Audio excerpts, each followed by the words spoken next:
7 pekerjaan paling berbahaya. Yang pertama, lineman. Di Amerika Serikat, lineman memiliki penghasilan di bawah $60.000 AS per tahun dengan pekerjaan berbahaya untuk memperbaiki kabel listrik tegangan tinggi dalam cuaca buruk. Terkadang mereka harus bekerja dengan terpaan angin kencang dan dilempari hujan es. Tingkat kematian seorang lineman sekitar 21,5 kematian per 100.000 pekerja. Seorang lineman bisa berhadapan dengan listrik bertegangan hingga 500.000 volt. Yang kedua, bus pilot. Landasan terbang di padang gurun utara tidak memiliki menara kontrol atau jalanan beraspal. Pilot diminta untuk mengangkut peralatan dan sumber daya masuk ataupun keluar dari tempat-tempat terpencil. Bahaya yang mereka temui tidak seperti bahaya yang dihadapi oleh pilot maskapai terbang dari bandara udara kota. Mereka bisa menemui hewan liar yang buas di landasan pacu, perakiraan cuaca yang tidak beraturan, dan landasan terbang sering diposisikan di tempat berbahaya, serta bahaya lainnya yang tidak terduga. 3. Smoke jumpers.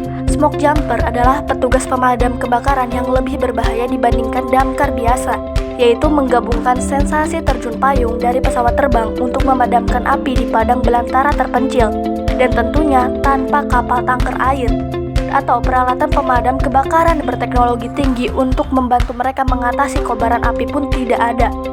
4. Sherpa di Gunung Everest. Angka kematian di Gunung Everest mencapai 6,5%. Para pendaki selalu hadir di Everest setiap tahun, bersedia membayar sejumlah uang untuk membantu mereka mencapai puncak. Orang-orang yang menerima uang mereka dan membantu pendakian mereka disebut Sherpa. Banyak pendaki yang mengandalkan mereka, tapi kenyataannya banyak Sherpa yang mati di gunung.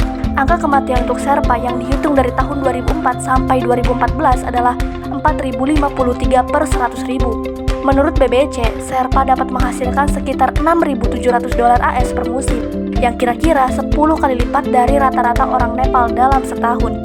5. Penambang belerang. Penambang belerang gunung berapi biasanya tidak memiliki peralatan keselamatan apapun, kecuali kain yang menutupi mulut dan hidung mereka karena gas atau asap. Mereka menambang belerang sering menghabiskan berjam-jam dalam kondisi berbahaya, menghirup asap beracun di gunung berapi karena atasan mereka tidak memberikan masker gas. Mereka dibayar $12 AS per hari. 6. Tukang las bawah laut. Menurut Interesting Engineering, tukang las dalam air bekerja untuk memperbaiki kapal, bendungan, dan jaringan pipa. Tukang las diharuskan untuk menyelam cukup dalam dengan menggunakan tabung selam. Mereka tidak diberikan alat komunikasi dan berisiko terjebak dalam area tekanan tinggi. Namun, tukang las bawah air ini bisa mendapatkan gaji yang cukup besar. 7. Snake milker. Pengumpan ular dibayar untuk menghilangkan racun dari taring ular yang hidup. Kemudian, racun tersebut digunakan untuk membuat antivenom, yang merupakan satu-satunya racun antiserum di dunia yang bisa menyelamatkan seseorang dari efek gigitan ular. Paling sedikit satu pemeras ular melakukannya secara gratis tanpa kredensial apapun. Padahal risiko pekerjaan ini cukup besar. Beberapa yang bekerja dengan profesi ini dikabarkan pernah tergigit ular.